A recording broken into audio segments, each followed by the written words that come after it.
하나님 은혜와 사랑을 감사함을 드립니다.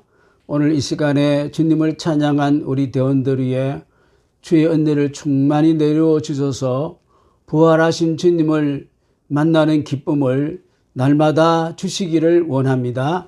이 시간에도 우리가 주의 말씀을 통하여 부활하신 주님의 음성을 듣기를 원하오니 이 시간에 우리 모두에게 주님의 음성을 듣는 축복의 시간 되기를 원합니다.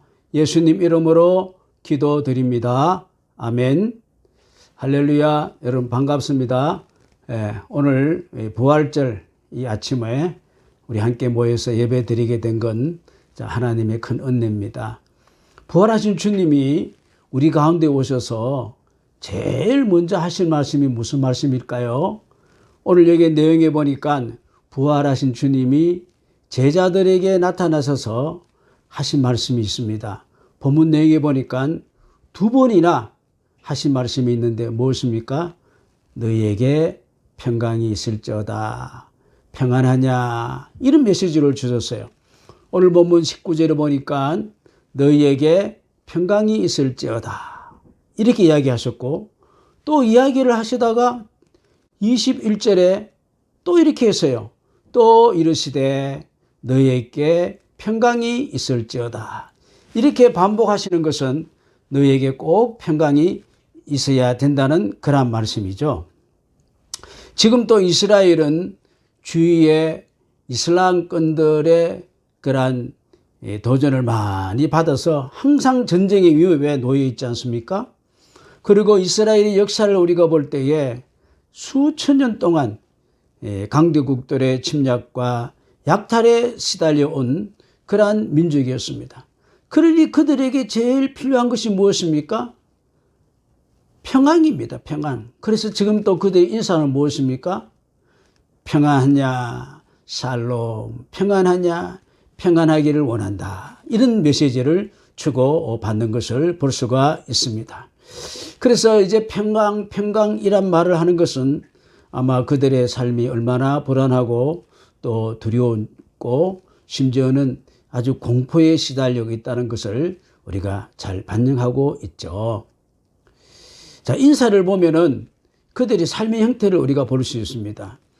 옛날 옛적에 우리 민족들은 식사를 제대로 못했어요. 밥을 제대로 먹지 못했습니다. 그러니 무엇이겠습니까? 최대의 관심사가 무엇입니까? 밥을 먹는 거예요. 그래서 사람을 만나면 무엇입니까? 평안하냐? 이렇게 묻는 것이 아니고 무엇이었습니까? 식사했냐? 밥 먹었냐? 이게 이제 인사의 주제였던 것을 볼 수 있습니다. 자, 우리에게 진짜 중요한 것은 바로 평안입니다. 평안. 이 평안은 사람이 돈을 가지고 평안을 얻으려고 했지만은 돈이 우리에게 평안을 주지도 않아요. 어떤 사람은 권력을 가지면은 대통령이 되면 평안할 줄 알았는데 평안하지 못하죠. 또 어떤 지식과 어떤 명예가 우리에게 평안을 주지를 못해요. 우리 민족을 보십시다. 우리 민족은 지금 남북이 딱 갈려가지고 핵 전쟁의 위협에 우리 민족이 놓여 있습니다. 예. 그래서 북한은 나는 핵을 쏠 거야. 항상 이렇게 이제 협박을 하고 있고 또 미국은 어떻게 합니까? 스텔 능력을 갖춘 핵 탑재기들이 한국 상국에서 사격 연습을 하면은 또 북한은 야단입니다. 전쟁도 불사하겠다고 이렇게 이제 하고 있지 않습니까? 항상 우리 민족은 이와 같이 남북이 불안하고 또 그뿐만 아니라 항상 지리적으로도 불안한 위치에 놓여 있는 것이 사실이죠. 또 그뿐만 아니고 어떻게 하세요? 사회의 생활, 정치 생활, 경제 생활 정말로 우리는 불안한 가운데 있어요. 내일을 알 수가 없습니다. 그래서 하나님께서 우리를 지극히 사랑하셔서 우리 예수님을 통해서 어떻게요? 하나님만이 줄 수 있는 세상에 빼앗아갈 수가 없는 그러한 예수 그리스도를 통해서 우리에게 평안을 주시겠다는 것입니다. 요한복음 14장 27절 보니까 평안을 너희에게 끼치노니 곧 나의 평안을 너희에게 주노라. 내가 너희에게 주는 것은 세상이 주는 것과 같이 아니하니라. 너희는 마음에 근심하지도 말고 두려워하지도 말라. 그러므로 우리가 이 평안은 하나님이 주신 것이고 하나님을 믿는 자만이 누리는 특권입니다. 우리 예수님께서 이 땅에 오실 때에 천사들이 찬송을 부르면서 우리에게 들려준 메시지가 있어요. 무엇인 줄 아십니까? 누가복음 2장 이하에 보니까 이런 말씀이 기록되어 있네요. 오늘 다윗의 동네에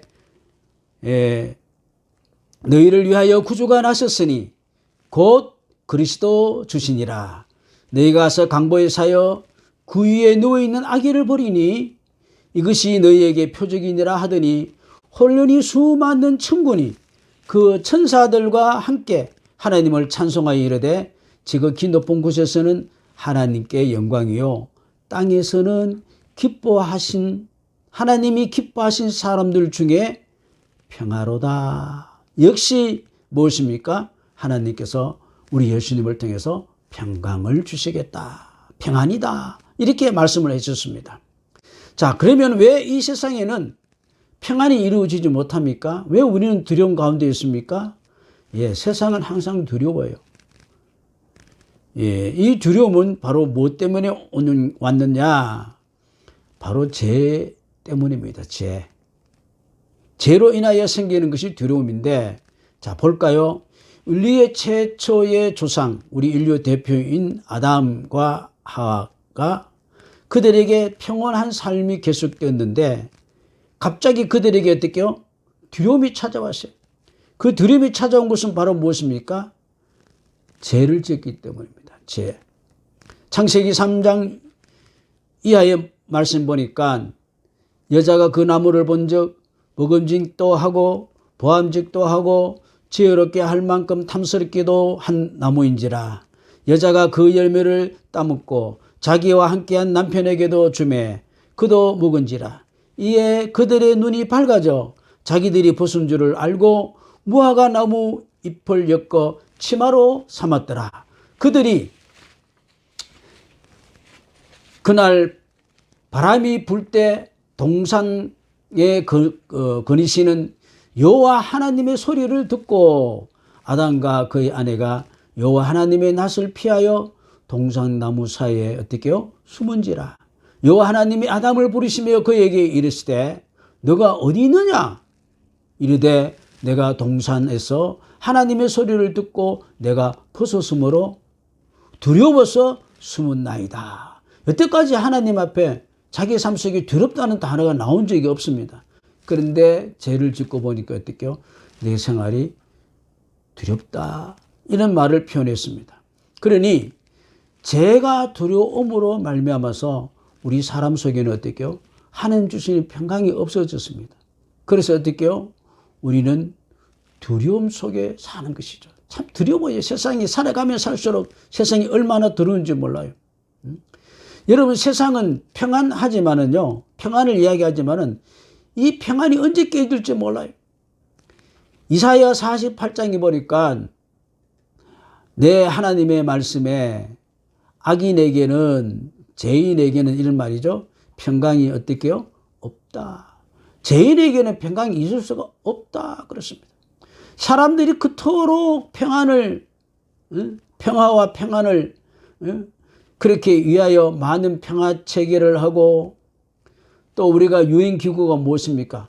평화의 기구잖아요. 그렇게 창설되었음에도 불구하고 세상은 갈수록 어떻게 정말로 불안해. 전쟁의 위험은 점점 더 높아져 가고 또 우리는 하루도 마음 놓고 살 수 없는 세상이 되어가고 있습니다. 자, 우리가 진정한 평안은 외부에서 오는 것이 아니고 내 마음 속에서부터 이제 오는 것이죠. 그래서 내 마음이 평안하지 못한 것은 바로 무엇입니까? 우리 속에 있는 죄 때문입니다. 죄. 여러분 이걸 우리가 해결하지 못하면은 여러분 평생 살아가는 동안에 두려움 가운데 살 수밖에 없어요. 죄는 바로 뭡니까? 우리에게 평안을 파괴시켜버리는 것이죠. 죄는 우리에게 두려움을 줘서 모든 행복을 다 빼앗아가버려요. 이 죄 문제가 해결받아야 돼요. 죄 문제가. 사람이 세상에 그 어떤 것을 다 얻었다 할지라도, 동방석 위에 올렸다 할지라도, 권력의 최고봉에 올렸다 할지라도, 그 어떤 명예의 자리에 최고통에 올랐다 할지라도 마음에 우리는 평안할 수가 없어요. 그거 가지고 평안이 올 수 없는 것이죠. 왜? 우리는 죄를 가지고 있기 때문에 이 죄가 언제 들통이 날지, 또 그 죄가 언제 소리를 지를지, 그러면 어떻게 해요? 우리는 들통 났기 때문에 죄값을 지불해야 하는 것입니다. 죄를 숨기려 하니까 얼마나 두렵습니까? 자, 이번에 이제 서울시장, 부산시장 투표합니다. 왜 투표합니까? 성추행 때문에 투표하는 거예요. 그동안에 어떻게 서울시장도 그 성추행을 감추어 있었고, 부산시장도 감추어 있다가 들통이 난 거예요. 아마 들통 날까봐 얼마나 두려워했을까요? 그래서 한 사람은 자살해버리고. 이것 때문에 이번 선거 투표하는 거예요. 사실 그 사람만 죄인이 아닙니다. 누구든지 죄가 감추어져 있을 뿐이지 죄 짓지 않는 사람은 아무도 없어요. 우리 모두 죄인이에요. 그래서 우리는 두려워요. 어떻게 될까 봐. 두려움 속에 항상 사는 것이죠.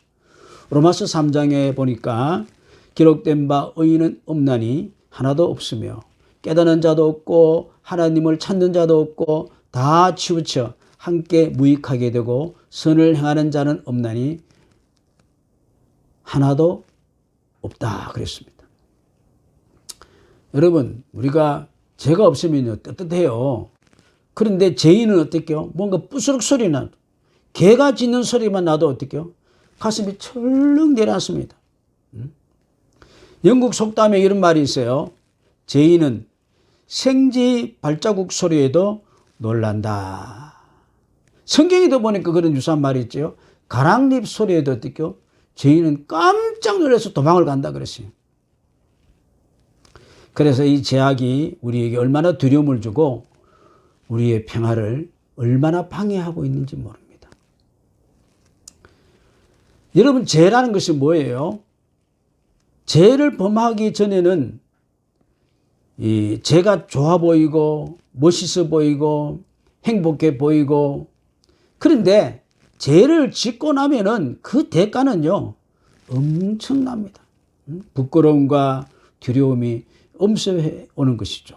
시편 38점 말씀해 보니까 주의 진노로 말미암아 내 살에 성한 곳이 없사오며 나의 죄로 말미암아 내 뼈에 어떻게요? 평안함이 없나이다. 내 삶 속에 죄악이 내 머리에서 넘치고 내가 무거운 짐, 정말로 감당할 수가 없다는 것이죠. 우리 아담이 하와가 선악과를 따먹기 전에는 선악과를 따먹으면은 하나님과 같이 될 수 있다는 사단의 말을 듣고 그때부터 어떻게 해요? 선악과를 보니까 먹고 싶고 보기 좋고 탐스럽고 그런 생각에 강하게 일어나서 그 용기 있게 그걸 따먹어 버렸어요. 자, 그러면은 정말로 행복했는가? 그때부터 우리가 아까 내용 속에 읽었듯이 어떻게 해요? 두려워서 숨는 생활을 하는 겁니다. 깊이 하는 생활. 그래서 평안은 그때부터 어떻게 해요? 평안이 사라져 버렸습니다. 두렵고 부끄러워 어쩔 줄 몰라 했다 그랬어요. 그래서 무화과 나무 잎으로 치마를 만들어 입고 어둠침침한 곳에 숨어서 지내고 있었다 그랬어요. 그리고 결국은 어떻게 했어요? 에덴에서 생활할 수가 없어요. 쫓김을 받고 이 세상으로 이제 쫓겨난 것입니다. 결국은 죄의 문제를 해결하지 않으면은 언젠가는 우리는 두려움 가운데 살고 죄는 언젠가는 들통이 나고 그 값을 치르게 마련인데 그 값은 성경에 보니까 죽을 맛이라 사망이다 그랬습니다. 에스키모인들이 늑대를 잡는 방법 중에 특별한 방법이 있어요. 그 방법 중에 하나가 뭐냐면은 날카로운 칼날에다가 짐승의 피를 묻히고 피덩어리를 묻히고 그걸 이제 얼립니다. 그리고 이제 그 피가 얼어붙으면은 또 그 위에 다시 또 피를 묻히고 다시 얼린다 그랬어요. 이렇게 반복하면은 아주 이제 그 칼날은 숨겨져 있고 피는 이제 굳어져 있으니까 늑대가 와가지고 어떻게요? 그 얼음, 칼이 숨겨져 있는 그 얼음을 이 혓바닥으로 어떻게요? 날름날름 이제 빨아먹는 거예요. 핥는 것이죠. 이래 보니까 맛이 좋은 거예요. 또 이 얼음이 차다 보니까 어떻게요? 혓바닥은 감각은 없어요. 그러니까 이제 칼이 자기의 혀를 찌르는데도 모르고 어떻게 피를 쫄쫄쫄 흘리면서 어떻게요? 맛있다고 계속 빨아먹는 거예요. 그러다가 늑대는 어떻게요? 피를 막 흘려서 이제 죽는다는 거예요. 여러분, 죄라는 것은요, 지을 때는 그 얼마나 나쁜 것인지도 모르고 감각이 없이 어떻게요? 죄 짓는 재미에 빠져가지고 열심히 죄를 지으나 결국은 어떻게요? 자기를 망하게 만드는 것이죠. 그러면 이 죄악은 우리에게 참 평화가 없는 것이죠. 그래서 죄 문제를 가지고 이제 우리가 지고 갈 것이 아니고 인간은 이 죄 문제를 절대 해결할 수가 없기 때문에 우리 하나님께서 우리 예수님을 보내주셔서 이 죄 문제를 해결하게 하신 줄로 믿습니다. 그렇기 때문에 우리 하나님을 믿고 의지하는 사람은 이러한 모든 문제를 우리 인간이 스스로 지지 않고 주께 모든 그 삶을 다 맡기는 것이죠. 그러므로 하나님으로부터 오는 평안을 얻게 되는 것이죠. 빌립보서 4장에 보니까 아무것도 염려하지 말고 다만 모든 일에 기도와 간구로 너희 구할 것을 감사함으로 하나님께 아뢰라. 그리하면 모든 재앙에 뛰어난 하나님의 평강이 그리스도 예수 안에서 너희 마음과 생각을 지키리라. 염려하지 마라. 주께 다 맡겨라. 그럼 주님께서 평강을 너에게 줄 것이다. 주님 앞에 모든 죄짐을 다 맡기는 사람은 진짜 행복할 줄로 믿습니다. 여러분, 우리가 이 죄짐을 누가 져줄 수 있겠어요? 아무도 줄 수가 없어요. 우리 주님만이 죄짐을 질 수 있죠. 그렇게 우리가 맡길 때 우리가 얼마나 행복한지 몰라요. 시편 기자는 시편 32편에 뭐라 그랬습니까? 허물의 사함을 받고 자신의 죄가 가려진 자는 복이 있도다. 마음에 간사함이 없고 여호와께 정죄를 당하지 않는 자는 복이 있도다. 할렐루야. 자, 이렇게 우리는 이제 예수 그리스도를 통하여 우리의 참 평안을 얻을 수가 있습니다. 그래서 예수님이 부활하신 예수님이 어떻게요? 너희에게 평강이 있을지어다. 이 죄 문제를 우리 예수님이 해결하셨기 때문인 줄로 믿습니다. 그래서 너희에게 평안이 있으리라. 이렇게 축복할 수가 있는 줄로 믿습니다. 그래서 예수님이 계시는 곳에서는 어떻게요? 참된 평안이 항상 있는 것이죠. 그래서 우리 예수님은 인간의 모든 죄를 다 해결해 주시고 또 우리에게 다시 한번 우리를 의롭다, 이렇게 새 사람 되었다 하신 것을 증명하시기 위해서 다시 살아나신 줄로 믿습니다. 예수 그리스도로 말미암아 얻어진 평안은 세상에서 얻은 것이 아니기 때문에 아무도 빼앗아갈 수 없어요. 여러분, 세상에서는 우리 평안을 얼마나 빼앗아갑니까? 진짜 어떤 환경과 여건과 이런 것들이 우리 평안을 날마다 빼앗아가요. 그러나 평안을 우리가 앗아가는 것은 죄 때문인데 우리 예수님이 죄의 값을 예수님이 다 치렀습니다. 그래서 제자들에게 확신을 시켜 주시는 것이죠. 자, 이제는 너희들이 두려워서 문을 꼭꼭 닫고 닫아놓고 그렇게 숨어있지 말고 세상을 향해서 이제 담대히 나가라. 오늘 19절 21절에 이렇게 했죠. 안식 후 첫날 부활 아침이죠. 저녁 때에 제자들이 유대인들을 두려워하여 모인 곳에 문들을 닫았더니 예수께서 오사 가운데서 이르시되 너희에게 평강이 있을지어다. 이 말씀하시고 손과 옆구리를 보이시니 제자들이 주를 보고 어떻게 해요? 기뻐하였더라. 할렐루야. 자, 그러면 우리는 이 평안을 누려야 되는데 이 평안은 어떤 사람이 누립니까? 바로 예수님이 우리 죄 때문에 죽으시고 우리를 의롭다고 인정하시기 위해서 부활하였음을 믿습니다 하는 사람이 이 평안을 누릴 줄로 믿습니다. 자, 오늘 못 보니까 예수님이 제자들에게 손과 옆구리를 보여주면서 자, 내가 못 박힌 손을 봐라. 내가 찔렸던 허리를 봐라. 손 놓아봐. 못자국, 창자국 있지? 나는 너희들을 위해서 이렇게 죽었어. 그리고 또 너희들을 위해서 어떻게 해요? 이 시간에 내가 부활했어. 할렐루야. 예수님이 부활의 소식은 막달라 마리아를 통해서 전해졌고 베드로와 요한이 예수님이 빈 무덤에게 확인했지만은 확신하지 못했어요. 반의한 상태에 있었어요. 이때 예수님이 찾아와서 봐라, 내가 확실히 죽지 않느냐 이렇게 보여주면서 또 내가 너희에게 평안을 주기 위해서 내가 죽고 내가 다시 살아났다. 그래서 죽으심과 살아나심을 보여주시죠. 그걸 믿을 때 우리에게는 참 평강이 있는 것이죠. 예수님의 십자가와 부활에 대한 흔들림이 없는 신앙을 가진 사람의 마음속에 그 누구도 뺏을 수 없는 뜻이요.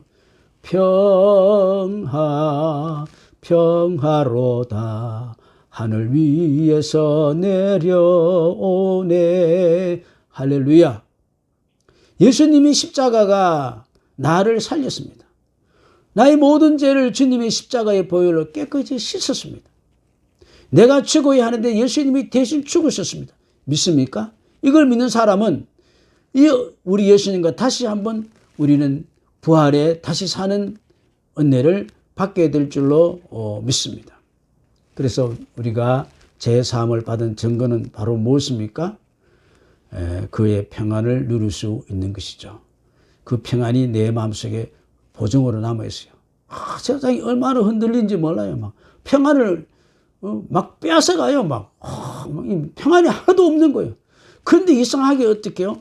우리가 다시 평안을 얻어요. 어디서 얻는가 보니까 어떻게 해요? 세상의 문제에서 얻는 것이 아니고 바로 예수님을 주시는 평안을 얻는 거예요. 할렐루야. 오늘 22절에 보니까 그들을 향하여 숨을 내쉬면서 뭡니까? 성령을 받으라.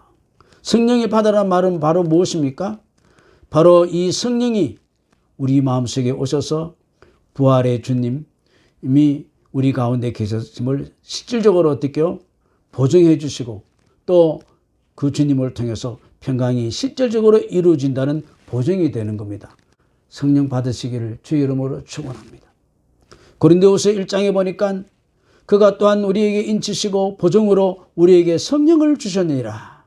성령은 누구십니까? 우리 마음속에 평안을, 그리스도의 평안을 우리 생활 속에 이루어지는 거예요. 너무 좋아요. 평화로다. 하늘 위에서 내려오네. 제가 이 죽음을 앞둔 사람들에게 얼마나 두렵겠습니까? 제가 이제 죽음을 앞둔 사람들을 종종 이제 그 임종을 맞이하고 또 이제 가서 기도를 해주는데 하나님 주시는 그 은혜가 무엇이겠습니까? 그들이 너무나도 죽음을 두려워하고 공포에 휩쓸려 있어요.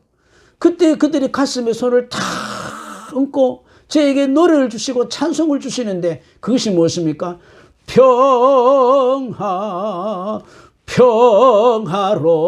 평화로다. 하늘 위에서 내려오네.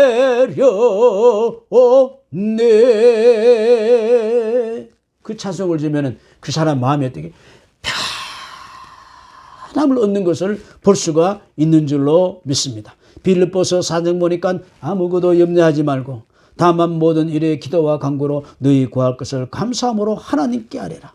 그러면 모든 지각에 있던 하나님의 평강이 그리스도 예수 안에서 너희 마음과 생각을 지키시리라. 끝으로 형제들아 무엇이든지 참되며 무엇이든지 경건하며 무엇이든지 옳으며 무엇이든지 정결하며 무엇이든지 사랑받을 만하며 무엇이든지 칭찬받을 만하며 무슨 덕이 있든지 무슨 기림이 있든지 이것들을 생각하라. 너희는 내게 배우고 받고 듣고 본 바를 행하라. 그래야면 평강의 하나님이 너희와 함께 계시리라. 할렐루야. 이번 부활절을 맞이해서 아직도 우리가 세상 일에서 크게 두려워하고 염려하시는 분 계십니까? 예수님이 나의 모든 죄짐을 다 지시고 죽으시고 우리를 죄하고 아무런 상관이 없다, 의로운 자가 되었다 하고 다시 살아나심을 믿으시길 바랍니다. 그리고 그 믿으면 주님께서 성령을 받아라, 너희에게 평안이 있을지어다 하시는 줄로 믿습니다. 부활절에 이 아침에 정말 여러분 삶 속에 평안의 축복을 받기를 주의 이름으로 축원합니다. 그리고 정말로 놀라운 말씀이 있습니다. 오늘 여기 마지막 23절에 보니까 너무나 놀라운 일이 있어요. 너희가 누구의 죄든지 사하면 사하여질 것이요. 우리가 어떻게 나에게 죄진 자들 용서해 주면은 그 죄가 다 용서해 준다는 거예요. 이 얼마나 큰 것입니까? 그리고 더 중요한 말씀이 뭡니까? 누구의 죄든지 우리가 사하지 않고 그대로 두면은 그 죄는 그대로 남아있다 그랬어요. 우리가 얼마나 중요한지 모르요. 무조건 모든 사람들의 죄를 다 부활절을 맞이해서 용서해 주시기를 주의 이름으로 축원합니다. 이러한 축복이 오늘 실질적으로 우리 부활주일에 우리 성도들 가운데 이루어지시기를 주의 이름으로 축복합니다.